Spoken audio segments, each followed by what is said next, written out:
A partir de este momento, los invitamos a formar parte de esta mesa donde se componen y descomponen los problemas del país.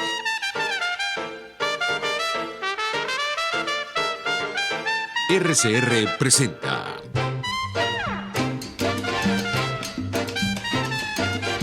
Buen Provecho con Thaís Peñalver.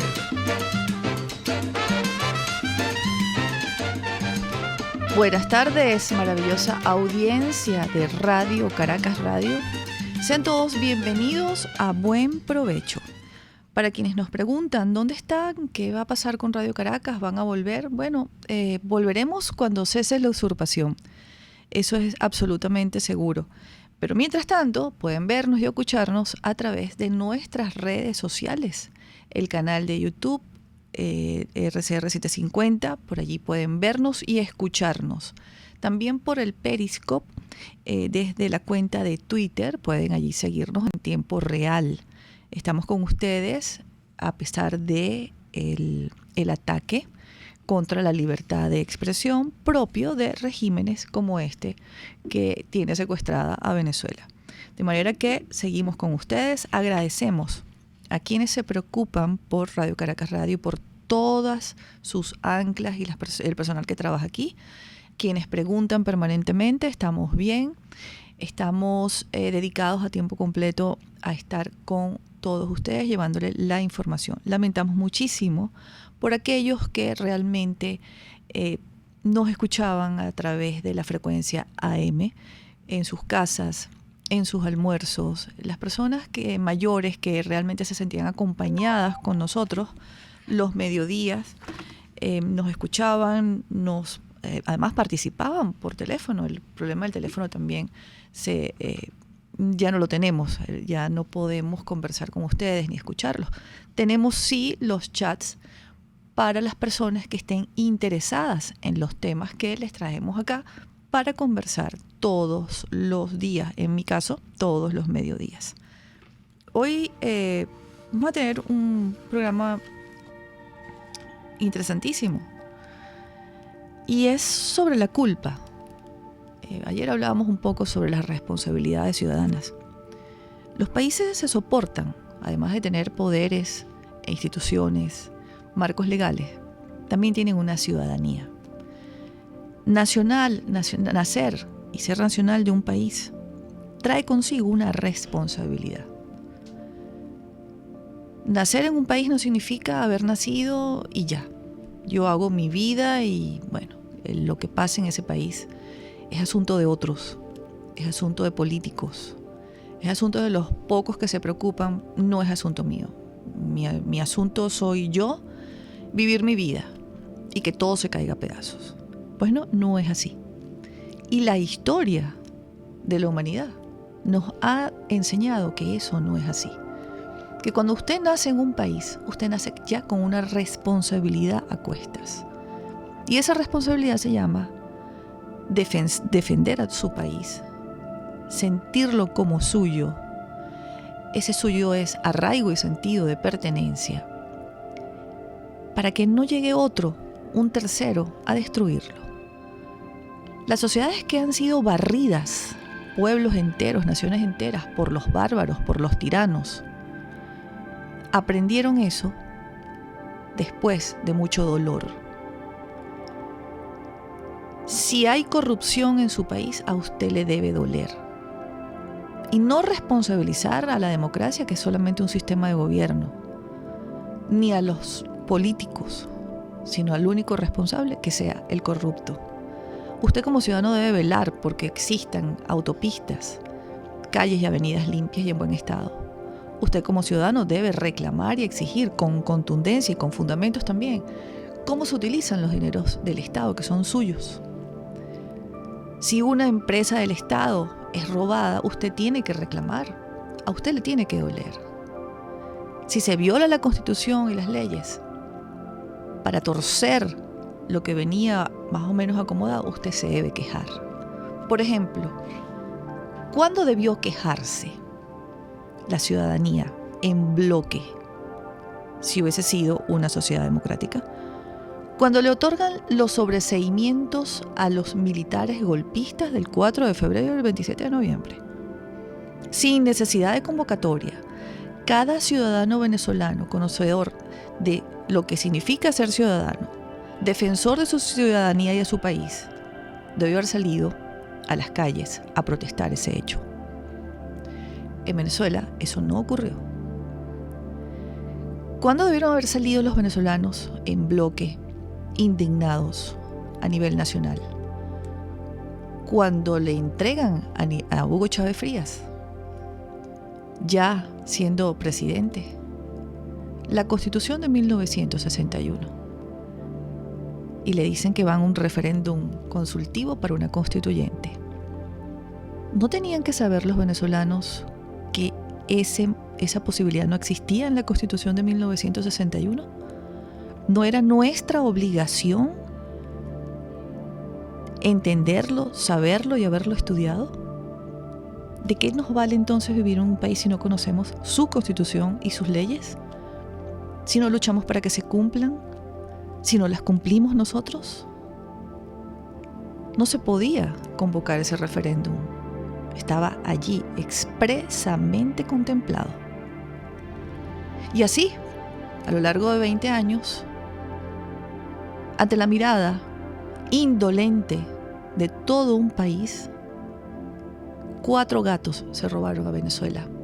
Hoy hay una indignación internacional. El mundo se pregunta cómo es posible que Venezuela haya llegado a esto. Y nos ven como un pueblo que es incapaz de valerse por sí mismo. Por eso hoy otros deciden por nosotros. Hablan de intervenciones. Déjenme decirles algo. Hace rato estamos intervenidos. Desde el momento que otro país habla de nosotros.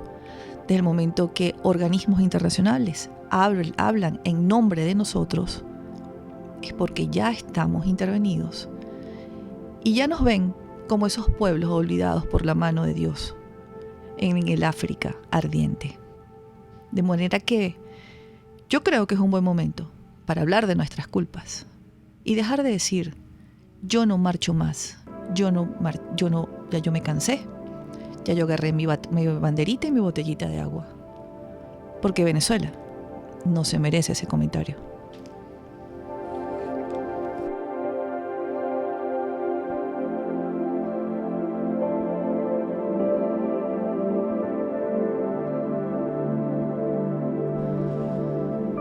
Bueno, y ya tenemos en línea a nuestro invitado de hoy desde Santiago de Chile.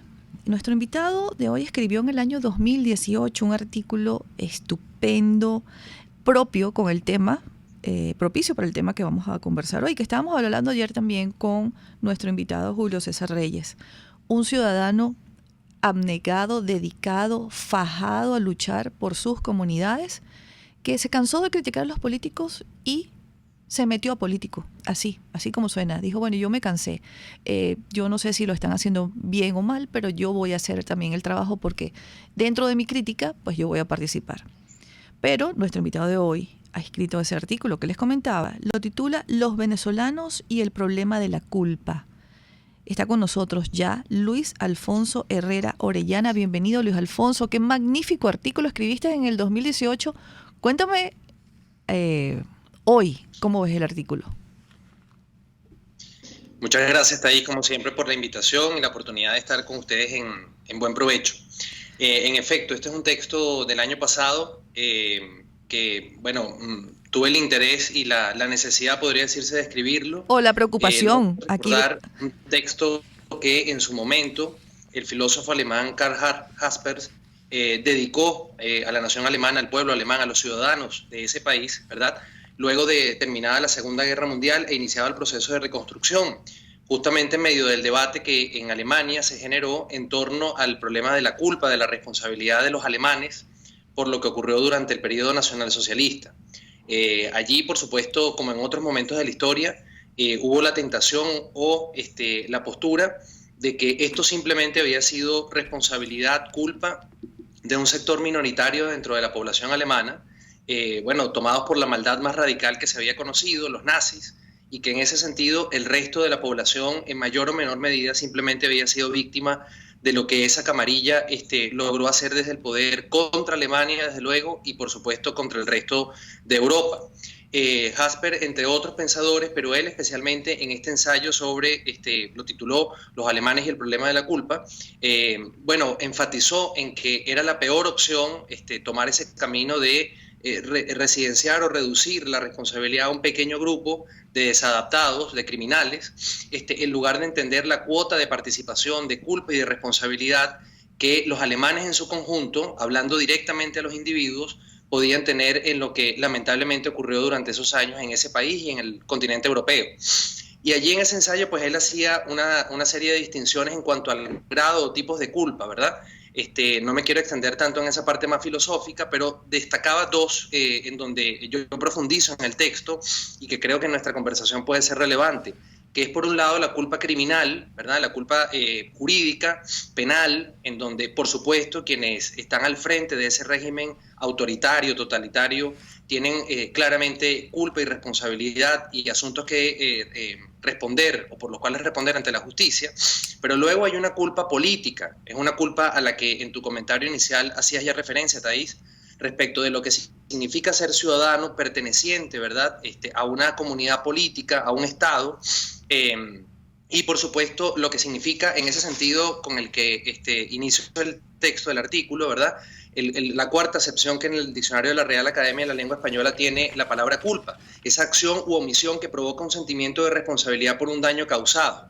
Entonces la pregunta que deberíamos hacernos ¿es que acaso el chavismo como proceso político, como realidad o como fenómeno político y todo lo que él implica no ha sido en una u otra medida desde el punto de vista político responsabilidad de buena parte, sino de todos los venezolanos que ya al menos en 1998 teníamos mayoría de edad, porque esto no fue algo que se hizo secretamente, clandestinamente? Si de algo no podemos acusar ni a Hugo Chávez ni a quienes les han acompañado en este proceso es de haber ocultado las cosas o no dicho lo que planeaban hacer, empezando, como tú bien señalas, por la ilegítima Asamblea Constituyente del año 99 y la Constitución también ilegítima que deriva de ese periodo. Pero las omisiones son enormes en los distintos sectores de la población venezolana y también, ¿verdad?, las acciones de apoyo a través de una serie de medidas que contribuyeron a la destrucción de la democracia, de la economía y del Estado de Derecho están allí a la vista. Y por tanto es un momento necesario e indispensable para asumir esta discusión de la culpa y la responsabilidad, no para emitir juicios desde el punto de vista moral o político, sino para hacernos cargo de lo que tenemos hoy día al frente y de lo que significará la reconstrucción del país una vez, ojalá, que terminemos este periodo tan nefasto de destrucción humanitaria e institucional en el país. Sí, yo quise, mi editorial quise comenzarlo, Luis Alfonso, haciendo esta reflexión, porque por allí comienza la culpa. El día de mañana lo vamos a llamar la culpa, o ya, que porque estamos en un proceso de transición, tenemos que llamar las cosas por su nombre. Y yo creo que tenemos que limpiar los caminos y abandonar la victimización por asumir la responsabilidad que genera ya entender si tuvimos o no tuvimos culpa. Teníamos que saber, te pregunto, teníamos que saber todos los venezolanos que no se podía ir a un referéndum para ir a una constituyente, ¿sí o no? ¿Era responsabilidad nuestra, sí o no? Te pregunto. Claro, allí hay un primer digamos, caso o evento en el cual hay una culpa y una responsabilidad compartida. Por supuesto que uno puede identificar sectores con mayor responsabilidad en advertir a esto a la población. Y desde luego hubo académicos, hubo juristas, hubo seguramente historiadores, periodistas que en su momento, no me vienen ahora todos a la mente, pero sí plantearon públicamente argumentos, ¿verdad?, de por qué este camino no solamente era contrario en términos estrictamente normativos a la Constitución, sino los peligros que de facto podía generar, ¿verdad?, el hacer borrón y cuenta nueva y lanzarnos a ese precipicio de una constituyente ilimitada y de una constitución, digamos, que se iba a hacer a la medida de quien concentró el poder en el año 99 y manipuló evidentemente las condiciones para que esa asamblea constituyente respondiera a su voluntad de poder. Sí, hay una responsabilidad compartida porque veníamos, Thais, nada más y nada menos que de casi 4 décadas de democracia.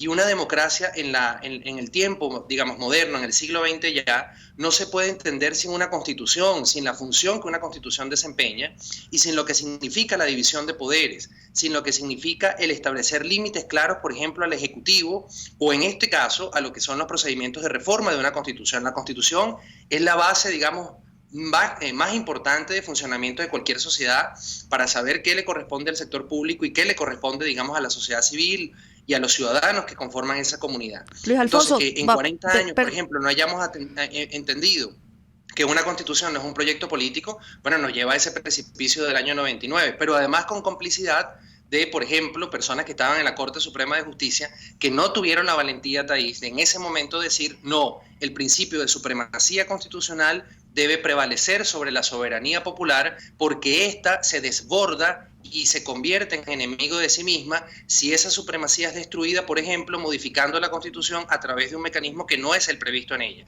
Y no hubo la valentía ni hubo el coraje ciudadano desde las instituciones para decir, por ejemplo, algo tan elemental y tan respaldado por la experiencia histórica como esto que comento. Y se desbordó, Luis Alfonso. Se desbordó y nos trajo hasta aquí. Vamos a ir a una pausa y ya regresamos con nuestro invitado de hoy, el doctor Luis Alfonso Herrera Orellana, filósofo y abogado. Ya volvemos.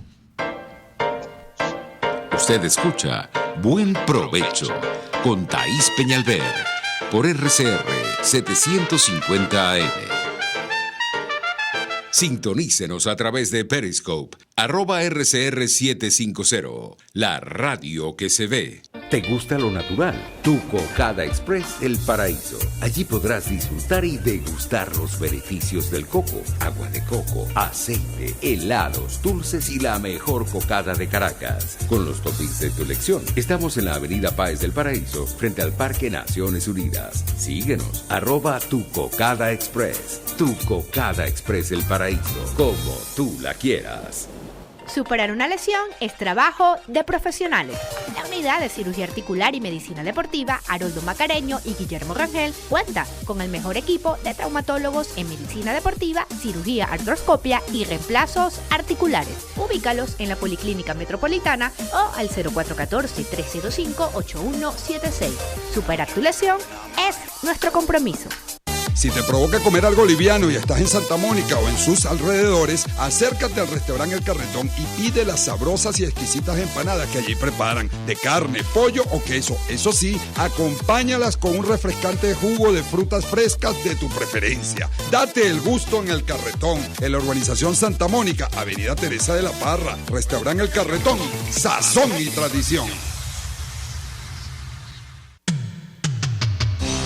Antes de empezar el día, entérese de lo que acontece en el país junto a Pedro García Otero en Titulares de la Mañana. De lunes a viernes a las 6:30 de la mañana. Acompáñelo y empiece su día bien informado. Titulares de la Mañana con Pedro García Otero. Solo por RCR 750 AM. Porque lo bueno une. RCR 750 AM. Porque lo bueno une.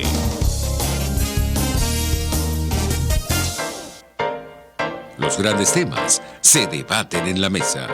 Buen provecho con Thaís Peñalver, @RCR750. Continuamos, amigos, acá en Buen Provecho. Estamos conversando con el doctor Luis Alfonso Herrera Orellana. Un tema importantísimo, importantísimo para la construcción del nuevo país, que en tiempo breve vamos a tener la oportunidad de levantar. Pero para eso necesitamos arraigo y sentido de pertenencia con este país y con esta tierra. Es lo único que nos pide Venezuela. Estar pendientes de ella. Estar pendientes de su constitución, que es un marco legal que rige y que nos protege a todos. Es el marco que permite que podamos convivir como seres civilizados, que podamos disfrutar de una democracia, que podamos disfrutar de ese sistema de gobierno donde cabemos todos con las diferentes tendencias políticas y sociales, todos con la diversidad de pensamientos, amparados siempre por la columna vertebral de toda democracia, que es la justicia, y cada ciudadano velando por sus poderes públicos, sus instituciones y su tejido social. Porque digo porque es de todos los venezolanos. Creo que el día que lo entendamos, el día que entendamos que el robo de PDVSA es como si hubiesen robado nuestra casa. Que el robo, porque además a nivel mundial, no sé si todavía tenemos la cifra o ya la data, Luis Alfonso, pero parece que es el robo más grande de la humanidad. No hay registros de que 4 gatos hayan robado un país de la manera como se lo robaron, y quienes quedamos mal somos nosotros, los ciudadanos de este país. Así nos ven. Por eso toman las riendas. Por eso deciden en nombre de nosotros. Por eso se reúnen un ruso y un norteamericano para decidir qué van a hacer con nosotros. Por eso se reúne un grupo en Noruega y pone una agenda sin consultarnos, porque deciden que esa agenda debe ser la mejor para nosotros. Por eso habla la OEA y habla la ONU, porque le estamos también diciendo al mundo que no fuimos capaces de defendernos, de valernos por nosotros mismos. Entonces, yo quiero volver a nuestra conversación con una frase que se repite a lo largo de nuestra historia, Luis Alfonso, que es: me engañaron. Me engañaron los adecos, me engañaron los copellanos, me engañó Pérez Jiménez y me engañó Chávez. Los engañó Chávez, teniente coronel, golpista, venido a menos y además marxista.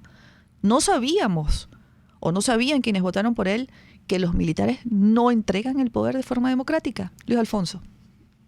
Sí, señalabas también al inicio del programa, Thaís, el problema de la victimización, ¿verdad? Sí. Cuando uno asume ese rol en la vida de que es víctima de lo que le sucede, de las circunstancias adversas, mira, es la peor opción que un ser humano pueda tomar, porque entonces lo coloca también en esto que destacas, en una situación de incapaz, de una persona limitada que no se vale por sí misma, que no tiene, digamos, la entereza, la energía y la libertad, ¿verdad?, para poder cambiar la situación, para poder aportar a un cambio mayor de esa situación adversa. Entonces, este papel de víctimas que lamentablemente solemos practicar y que nos atrae mucho por una razón muy básica, porque nos libera de responsabilidades, ¿verdad?, es la peor opción que podamos tomar en este sentido.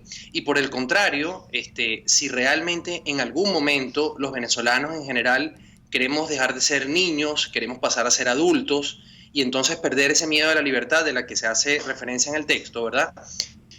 Bueno, entonces comenzaremos a ser responsables de lo que nos ocurren y de las decisiones que nosotros apoyamos. Porque como también señalas muy acertadamente, y está en un texto, no recuerdo ahora el título, pero que publicaste sobre este asunto, esa tendencia, digamos, a reducir en unos pocos, como se intentó, cambiando lo cambiable hacer en Alemania con los nazis, ¿verdad?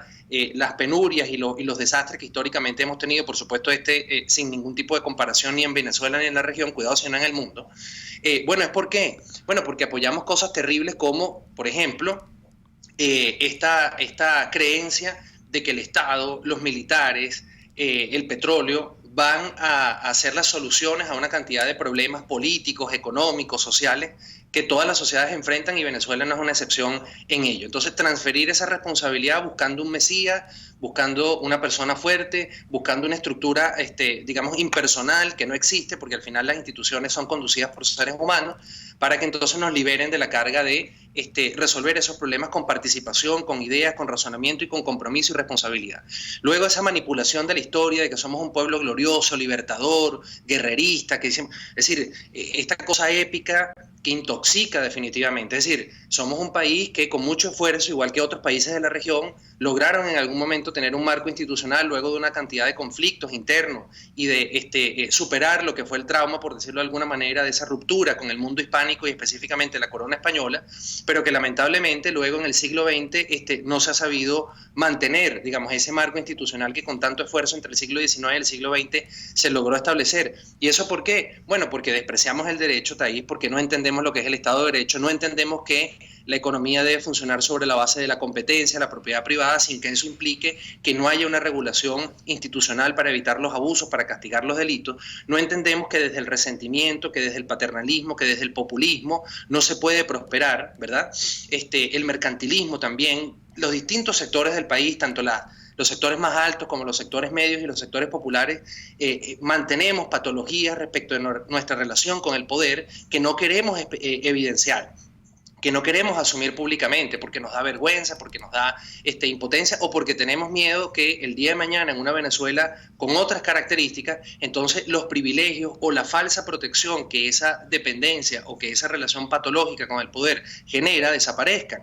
Y eso es lo que hay que combatir. Allá predominan entre nosotros lamentablemente arquetipos como el del pícaro, como este personaje Juan Bimba, que si te pones a ver son figuras, digamos, o son tipos de personalidad en donde la responsabilidad no está presente, en donde la viveza y el salto de las normas está bien visto, en donde más bien la compasión, la lástima, digamos, son las referencias. Bueno, un país no puede prosperar con ese tipo, digamos, de condiciones. La educación de la que tanto hablamos, por ejemplo, no es una educación pensada en la capacitación para el trabajo, pero también ahí en la ciudadanía, en formar valores democráticos, compromiso, en sentir repudio hacia cualquier manifestación, ¿verdad?, como la que tuvimos durante estos 20 años tantas veces, de destrucción, digamos, de la libertad de expresión, de la propiedad privada, de la independencia judicial, y casos concretos, es decir, qué repudio generó en el conjunto de la sociedad venezolana, más allá de las ONGs, algunos expertos y en medios de comunicación, situaciones como la de la jueza Fiuni, situaciones como la de Franklin Brito, situaciones, digamos, como el cierre de tantos medios de comunicación, con la excepción del caso de RCTV, en donde fue un sector de la población, los estudiantes universitarios concretamente, y quienes se sumaron a ellos, quienes repudiaron esta acción, pero en general, y esto desde la clase dirigente también, no solo política, sino intelectual, hay como una aquiescencia. No, bueno, pero es que eso, ¿qué le va a importar a los pobres? El Estado de Derecho, la libertad de expresión, son abstracciones. Les interesa la comida, el empleo. Oye, con ese desprecio hacia los demás, evidentemente no podemos construir ciudadanía y mucho menos una república fundada en la libertad y en la igualdad ante la ley. Estamos hablando de los antivalores de la viveza criolla. No sé si recuerdas aquel artículo de Cabrujas, donde él hablaba describía los sucesos del 27 y el 28 de febrero. Y describía aquel día como el día más venezolano que él pudiese recordar, el día del saqueo, el día de la mueca macabra de aquel hombre que cargaba con un cuarto o media res en el hombro que se había robado de un frigorífico donde él compraba y hasta el dueño le debía, o sea, le fiaba, pero entonces él sintió que robarlo era su derecho, porque también la parte de la victimización tiene mucho que ver con la falta de responsabilidad. No es mi responsabilidad, el país, la responsabilidad es de otros. Y los gremios, has nombrado el caso de la juez Afiuni, no debimos haber salido indignados los ciudadanos porque estaba un presidente, entre comillas, siendo juez y parte y condenando por televisión a una juez o a un ciudadano. No nos vimos en esos zapatos en ese momento, Luis Alfonso. ¿Por qué? Y el gremio de abogados, los jueces, ¿eso también entonces estaba contaminado? ¿Eso fue miedo? Porque hoy dicen que el caso Afiuni fue emblemático para que los jueces se arrodillaran ante el verdugo, ante la tiranía chavista. Y entonces hemos quedado desamparados jurídicamente los venezolanos porque no tenemos justicia. ¿Cómo justificas aquello? ¿Cómo justificamos a lo largo de los primeros años del chavismo? ¿Cómo veías que se sentaban en restaurantes personajes que no tenían para pagar esa cuenta? Y comenzó la sociedad venezolana con aquella doble moral a convivir con quienes nos estábamos robando. ¿Cómo construimos una Venezuela nueva barriendo esto? Porque pareciera que está en la genética, que está en el ADN. Sí, bueno, podemos sumar, por ejemplo, lo que ocurrió, Thaís, en los campos donde vivían los trabajadores petroleros, cuando Hugo Chávez dio la orden aquella de desalojarlos, pero es que fueron imágenes brutales, sacando niños, sacando personas de la tercera edad, es decir, brutalmente, digamos, expulsados con total desprecio al marco jurídico, y ahí tampoco fue mayor, digamos, el rechazo que la sociedad venezolana sintió. Y ojo, no quiero con esto que estoy comentando y con lo que está expresado en el artículo negar las manifestaciones al mismo tiempo en distintos momentos de estos 20 años, ¿verdad?, como puede ser la manifestación de abril de 2002, ¿verdad? Manifestaciones de rechazo y de reivindicación de la democracia. Esto Germán Carrera Damas, entre otros, lo ha indicado muy bien. Hay una relación también positiva en la generalidad de los venezolanos, en especial los que vivimos, aunque sea algunos años bajo el periodo democrático, ¿verdad? De aprecio y también valores que nos van a ser de mucha utilidad y que son ahora mismo de mucha utilidad para ese reto que tenemos de reconstrucción. Pero para poder valorar incluso eso positivamente, en los términos en que el profesor Carrera, por ejemplo, lo plantea, este enfrentamiento con nosotros mismos, para utilizar una categoría de Jung, con nuestra sombra individual y colectiva es indispensable, ¿verdad? Y entonces lo que tú planteas sobre, bueno, ¿cómo convivir con esto? Mira, desde el punto de vista de la reflexión individual o del debate o del ajuste de cuentas, digamos, que se puede hacer, bueno, pero ¿por qué permitimos esto? El control cambiario, la estatización generalizada de la economía, el robo de empresas del Estado. Bueno, eso se podrá discutir y se tiene que discutir mucho, no solamente en foros, no solamente en encuentros ciudadanos y publicaciones que se hagan sobre el tema, sino que individualmente cada quien lo tiene que internalizar como algo terapéutico, incluso para comprender, caramba, si yo hoy estoy pasando hambre, no tengo acceso a alimentos, los servicios no existen prácticamente en el país, es porque fui indiferente y por omisión, ¿verdad? O por no comprender lo que estaba ocurriendo y no interesarme en comprenderlo, fui partícipe de que un proyecto totalitario y un proyecto absolutamente colectivista, basado en esa idea equivocada del socialismo antidemocrático, que es colectivizar y estatizar los medios de producción, siguiera su curso sin que ningún tipo de reacción ciudadana se generara.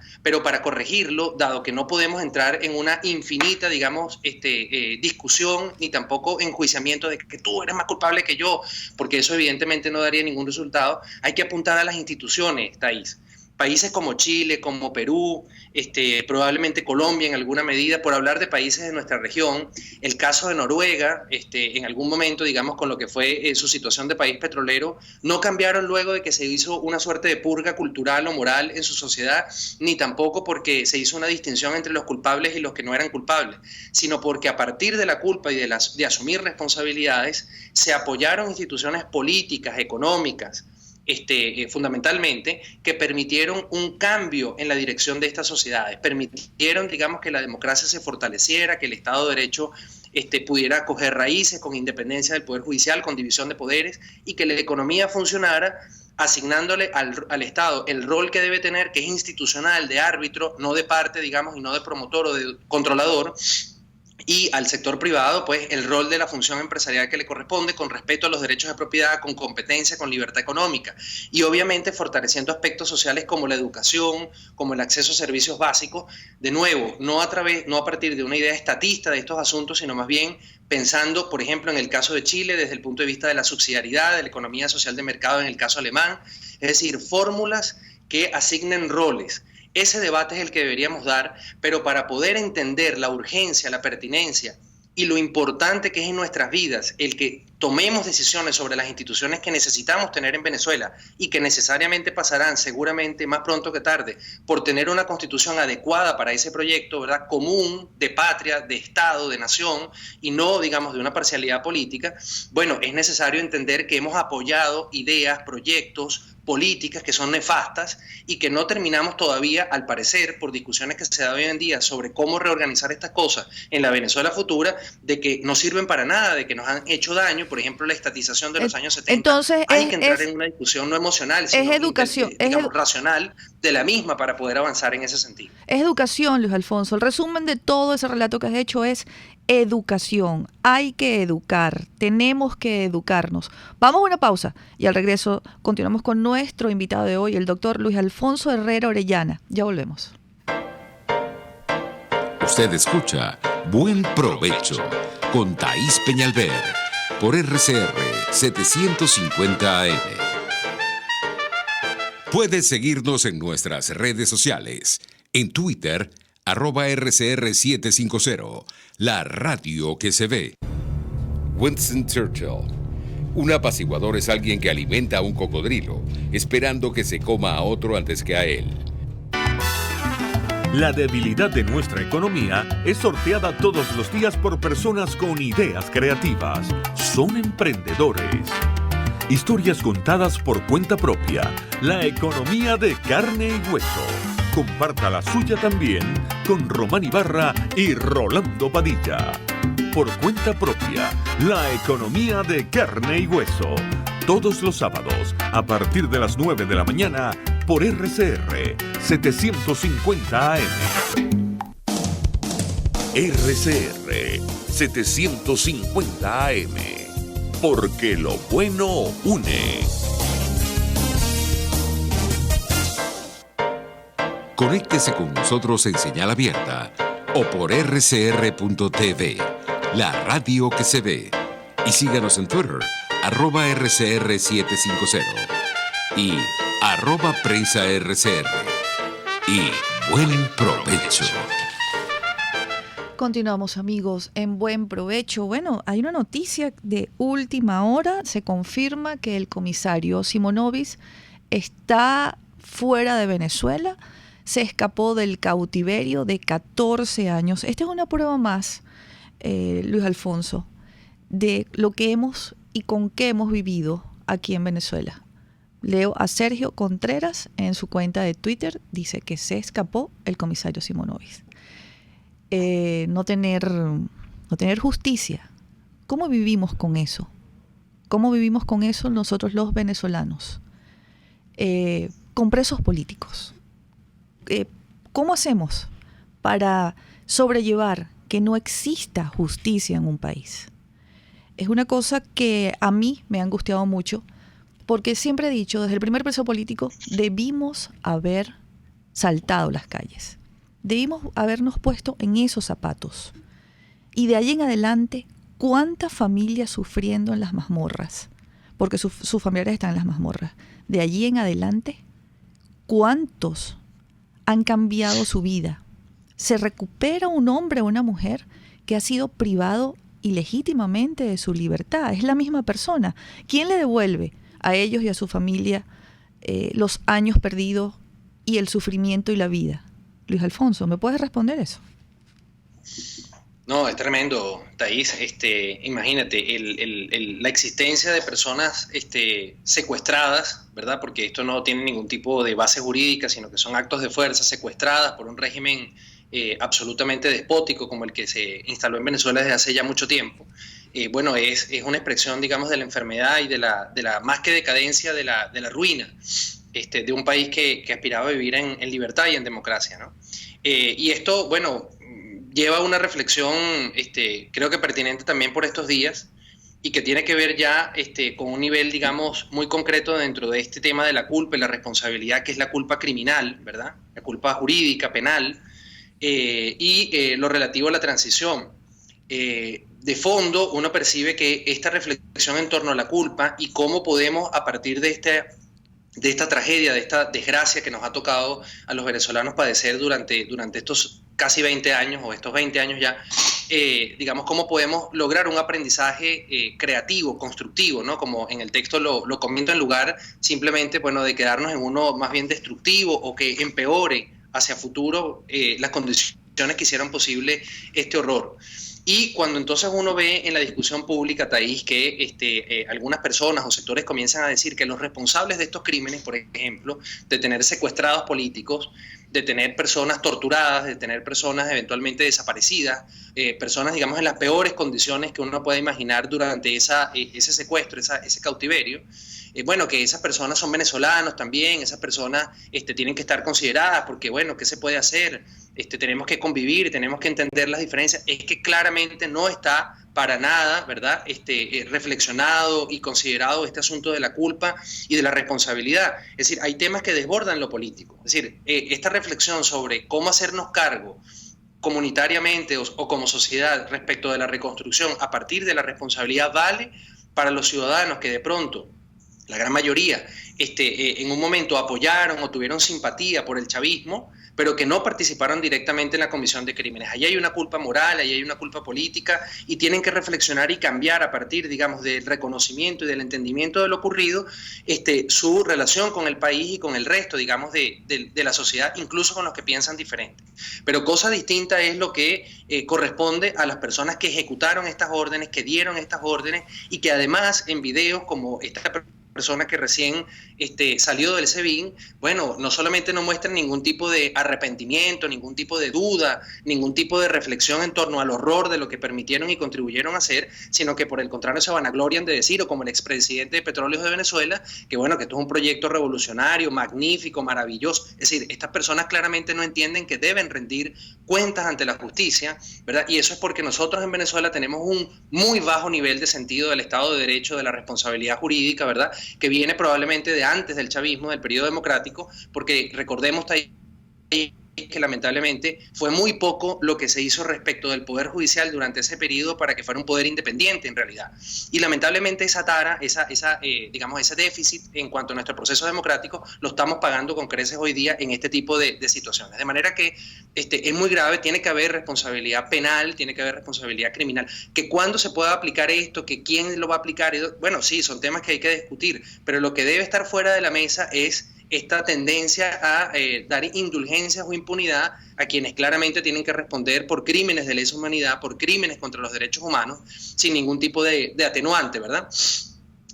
Ya el resto de la población, insisto, y esto lo comento a propósito de un debate que hubo en Twitter hace unas semanas, me parece, donde participaron el profesor Rafael Arraiz, el profesor Oscar Vallés, respecto de esto. Pues bueno, pero ¿cómo vamos entonces a convivir si vamos a estar juzgando a todo el mundo? Evidentemente el llamado, Thaís, por lo menos en este texto, es a la reflexión, a la toma de conciencia, a asumir responsabilidades para construir, no para dividir, no para seguirnos peleando, no para seguirnos, digamos, enemistando, llenándonos de emociones políticas negativas como el odio, como el resentimiento, como la envidia, sino por el contrario, comenzar a más bien a generar una emocionalidad integradora, una emocionalidad que a partir de nuestros errores y de nuestras cuotas de culpa nos ayude, digamos, a construir y a entender que debe haber un cambio de raíz en lo que hicimos de mal en el periodo democrático, de recuperar lo bien que hicimos en el periodo democrático y claramente entender lo mal que actuamos en general durante este periodo autoritario, totalitario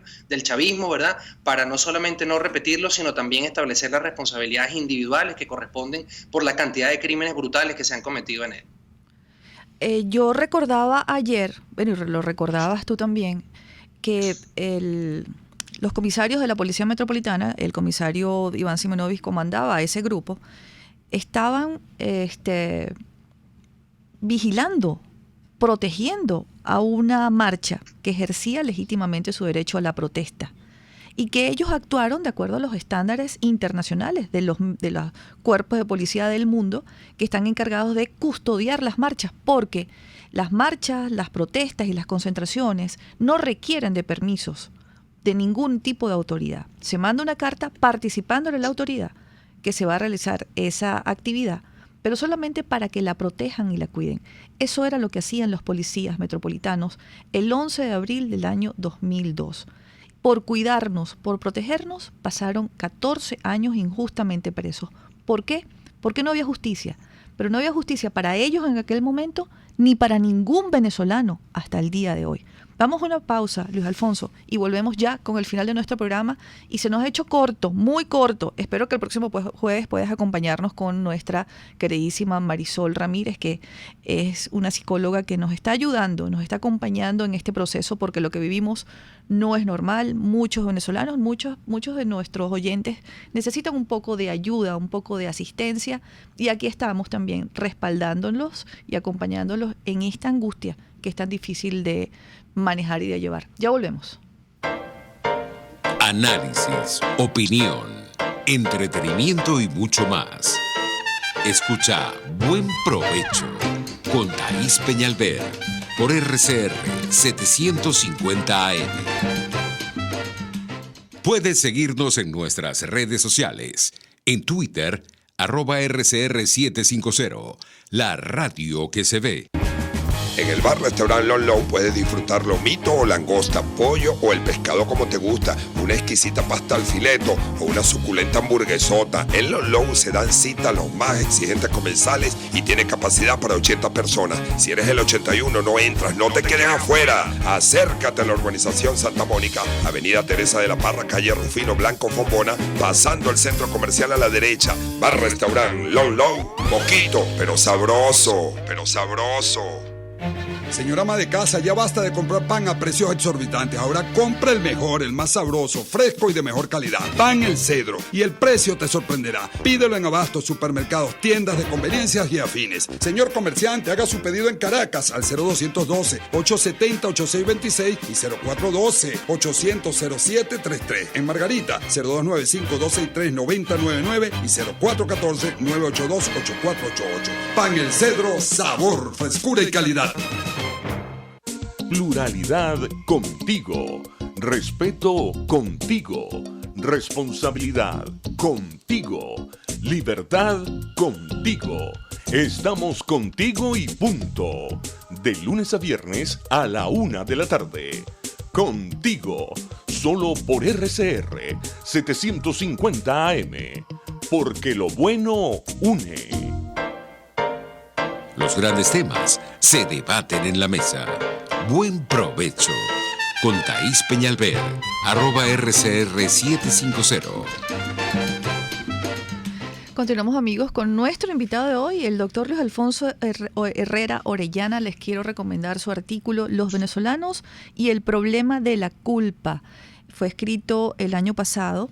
Y fíjate cómo en este año, lo conversábamos tú y yo ayer, Luis Alfonso, este año cobra más vigencia el artículo que escribiste, porque hay venezolanos que no quieren asumir su responsabilidad de estar en las calles luchando. Y bueno, les han sembrado no solamente miedo, sino también les han sembrado dudas con relación a lo que se pueda lograr con una protesta, una marcha o una manifestación. Haciendo daño, porque estos episodios, estas actividades, son derechos legítimos de los ciudadanos, universalmente hablando. Yo decía que ahora viene la transición, y ese era el tema del debate entre el profesor Vallés y el profesor Arraiz Lucas. Creo que lo que vamos a vivir con la transición, ver a los verdugos sobreviviendo y conviviendo, como hoy, como se salva Putin, ¿no? Que es uno de los ejemplos que yo siempre pongo. Putin está allí después de haber hecho lo que hizo. Va a ser la gran lección para no permitir nunca más que nos roben el país, que violen la Constitución, que violen las leyes, que sacudan a los poderes públicos del Estado y destruyan las instituciones. Esa va a ser la gran lección, cuando tengan que sentarse frente a frente con el verdugo y convivir, porque así son las transiciones. Si hay algo que va a ser un lugar común, va a ser eso, en todas las transiciones. Te doy 1 minuto para que te despidas. Sí, bueno, básicamente sobre esto de las protestas, Thaís, de reconocer que a las personas que están allá, en general, quienes han seguido participando, en especial a partir de 2014, 2017 hasta la fecha, ya es un acto heroico. No con esto quiero decir que no se deba seguir insistiendo, pero no está de más el reconocimiento, porque lo exponen todo, cuando salen están conscientes de eso, y la verdad es que fuera de Venezuela cada vez habrá que tener mayor consideración respecto de lo que significa marchar, protestar, tomar las calles y dar, digamos, esa batalla tan desigual contra un régimen absolutamente criminal y cruel como el que está instalado en el país, desgraciadamente. Segundo, sobre el tema de que decías qué hacer con toda esta cantidad de víctimas, el problema de la culpa y de la responsabilidad es muy importante, Thaís, luego para el proceso de reparaciones que debe acompañar la transición. Eso es algo que no está claro, que en Venezuela cada vez que se debate sobre cómo reparar el daño a las víctimas en cuanto a los saqueos a la propiedad, en cuanto a las privaciones o secuestros arbitrarios de la libertad personal, etcétera, inmediatamente, digamos, los actores se echan para atrás, esto es muy costoso, hay que tener cuidado, no crear falsas expectativas. Cuidado, es decir, para que los países puedan regenerarse, y eso los países de Europa del Este son una lección abierta en ese sentido, interesante, tienen que hacer justicia, no solamente desde el punto de vista penal de castigo, sino también desde el punto de vista material de reparaciones, aunque sea en algunos casos insuficiente, pero el gesto de la colectividad de decir, te dañamos, permitimos que te dañaran, hay que reparar y hay que entre todos tratar de que ese dolor, aunque nunca vaya a pasar en su totalidad, se pueda ir atenuando y pueda ser en todo caso de alguna manera atendido, ¿verdad? De esta manera colectiva. Entonces es muy importante esto, y lo que tú señalas en cuanto a las elecciones, sí tocará con muchos casos, ¿verdad? Personas que apoyaron este proceso destructivo, convivir, discutir, tolerarse, pero pienso yo en lo personal que siempre haciendo la diferencia respecto de los que primero, para que lleguen a esa etapa, tendrán que rendir cuentas ante la justicia, porque de lo contrario estas víctimas de las que estamos hablando nunca podrán tener sosiego, y nosotros como sociedad nunca podremos tener conciencia de que superamos nuestra tara y nuestra incapacidad, tanto en el periodo democrático como más aún en este periodo, de tener un sistema de justicia imparcial, independiente y que efectivamente haga cumplir las reglas del Estado de Derecho.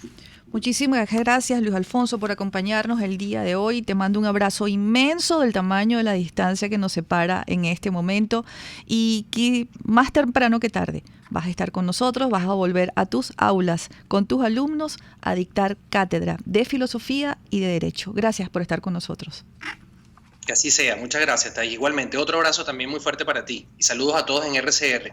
Mis felicitaciones y reconocimiento siempre por el trabajo invalorable que están haciendo a pesar de todas las adversidades. Muchísimas gracias. Gracias, amigos, por acompañarnos, por escucharnos, por atender, por involucrarse e incorporarse a este interesantísimo programa que tuvimos hoy. Feliz tarde y buen provecho.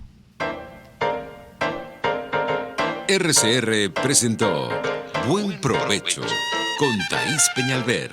Síganos en Twitter en @RCR750 y @PrensaRCR. RCR 750 AM, porque lo bueno